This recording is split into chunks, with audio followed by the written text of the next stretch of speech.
महाभारत हमें बताता है कि द्रोणाचार्य का जन्म सामान्य नहीं था और शायद यही असामान्यता उनके पूरे जीवन में झलकती है।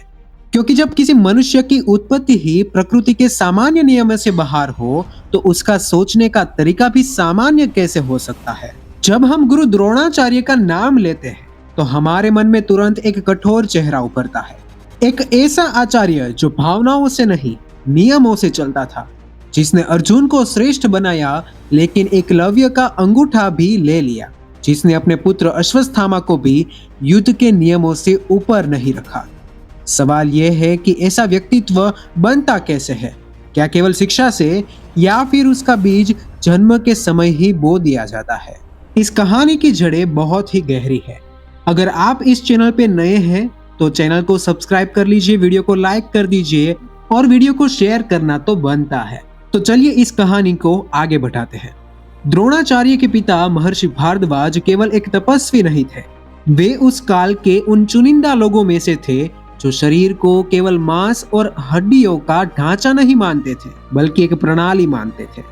एक ऐसी प्रणाली जिसे समझा जा सकता है, नियंत्रित किया जा सकता है और सही ज्ञान के साथ बदला भी जा सकता है। आज हम जिसे बायोलॉजी कहते हैं वह उस समय जीवन विद्या थी। महाभारत कहती है कि द्रोणाचार्य किसी स्त्री के गर्भ से नहीं जन्मे थे, न कोई माँ न कोई गर्भधारण, फिर भी एक जीवित पूर्ण विकसित मानव इस संसार में आया। और आज जब हम यह सुनते हैं तो दिमाग तुरंत कहता है यह तो केवल कथा होगी, कल्पना होगी, कवियों की अतिशयोक्ति होगी। लेकिन समस्या तब शुरू होती है जब हम इस कथा के विवरणों को ध्यान से पढ़ते हैं, क्योंकि ये विवरण कल्पना से ज्यादा प्रयोगशाला की भाषा बोलते हैं। इस कहानी की शुरुआत होती है महर्षि भारद्वाज से। वही भारद्वाज जो ऋग्वेद के छठे मंडल के दृष्टा थे, वही भारद्वाज जिन्हें प्राचीन ग्रंथों में केवल ऋषि नहीं बल्कि यंत्रों और शरीर विज्ञान का जानकार भी कहा गया है। एक दिन गंगा के तट पर जब वे स्नान कर रहे थे, उन्होंने जल से निकलती अप्सरा धृतराष्ट्र को देखा। उस क्षण उनके शरीर में एक स्वाभाविक जैविक प्रतिक्रिया हुई, उनका वीर्य बाहर निकल गया। ग्रंथ इसे तेज का स्खलन कहते हैं, आधुनिक विज्ञान इसे सामान्य बायोलॉजिकल रिस्पॉन्स कहेगा। यहाँ तक तो कहानी सामान्य लग रही थी, लेकिन यहीं से वह मोड़ आता है जो द्रोणाचार्य को इतिहास से उठाकर विज्ञान के कटघरे में खड़ा कर देता है। कोई साधारण मनुष्य उस जैविक तत्व को व्यर्थ जाने देता, लेकिन भारद्वाज साधारण नहीं थे। उन्होंने उस तेज को नष्ट होने नहीं दिया। उन्होंने उसे एक पात्र में, एक द्रोण में सुरक्षित कर लिया।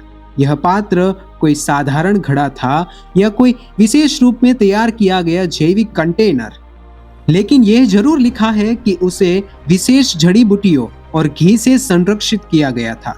अब यहाँ रुककर सोचिए, आज का विज्ञान कहता है कि भ्रूण को विकसित होने के लिए एक नियंत्रित वातावरण चाहिए, सही तापमान, सही पोषण, संक्रमण से सुरक्षा और समय। महाभारत भी यही कहता है, बस शब्द अलग है। वहाँ मशीनें नहीं है, वहाँ मंत्र है, वहाँ केमिकल नहीं है, वहाँ जड़ी बूटियां है, लेकिन उद्देश्य वही है, जीवन को जीवित रखना और विकसित करना। दिन बीतते गए, वह पात्र गंगा तट पर आश्रम की शांति में एक स्थिर तापमान और प्राकृतिक सुरक्षा के बीच रखा रहा। ग्रंथ कहते हैं कि उस पात्र के भीतर मांस का एक पिंड बना, फिर उसमें धीरे धीरे आकार आने लगा। आज का विज्ञान इसे सेल डिवीजन कहता है। कोशिकाएं विभाजित होती है, अंग बनते हैं, मस्तिष्क विकसित होता है। महाभारत यह सब तकनीकी शब्दों में नहीं कहता, लेकिन प्रक्रिया को छुपाता भी नहीं है। वह बस कहता है उस पात्र में एक शरीर बनने लगा। यह सबसे खतरनाक बिंदु है, क्योंकि यह कहानी चमत्कार नहीं लगती, ये एक नियंत्रित जैविक प्रयोग लगती है। एक ऐसा प्रयोग जिसमें किसी स्त्री के शरीर की आवश्यकता ही नहीं पड़ी। आज 21वीं सदी में वैज्ञानिक आर्टिफिशियल वॉम्ब पर प्रयोग कर रहे हैं, लेकिन महाभारत की यह कथा कहती है कि वह विचार नया नहीं है, यह हजारों साल पुराना है। जब समय पूरा हुआ, उस द्रोण से एक बालक बाहर आया। क्योंकि उसका जन्म द्रोण से हुआ था, इसलिए उसका नाम ही द्रोण पड़ा। यह नाम नहीं था, यह उसके जन्म की पहचान थी। यही बालक आगे चलकर गुरु द्रोणाचार्य बना और यही कहानी और गहरी हो जाती है। द्रोणाचार्य सामान्य मानव नहीं थे। उनकी स्मरण शक्ति असाधारण थी। उनकी युद्ध रणनीतियां गणित की तरह सटीक थी। धनुर्विद्या में वे केवल शिक्षक नहीं थे, वे पूर्णता थे। सबसे आश्चर्यजनक बात यह थी कि वे भावनाओं पर लगभग पूरी तरह नियंत्रण रखते थे। यह गुण प्रशिक्षण से आता है या जन्म से तय होता है? आज विज्ञान मानता है कि कुछ मानसिक और शारीरिक क्षमताएं जेनेटिक होती है। तो क्या द्रोणाचार्य का शरीर केवल विकसित ही नहीं किया गया था, बल्कि चुना भी गया था? डॉक्टर एपीजे अब्दुल कलाम ने एक बार कहा था कि प्राचीन कल्पनाएं आधुनिक विज्ञान की नींव होती है। शायद द्रोणाचार्य की कथा भी वही है, एक संकेत, एक स्मृति, एक अधूरा ज्ञान।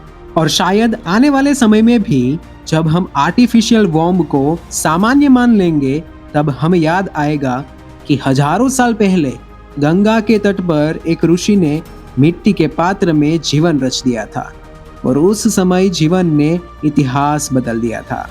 और कहानी यही खत्म नहीं होती, क्योंकि जब हम द्रोणाचार्य को देखते हैं तो हम केवल एक व्यक्ति नहीं देखते, हम एक प्रश्न देखते हैं।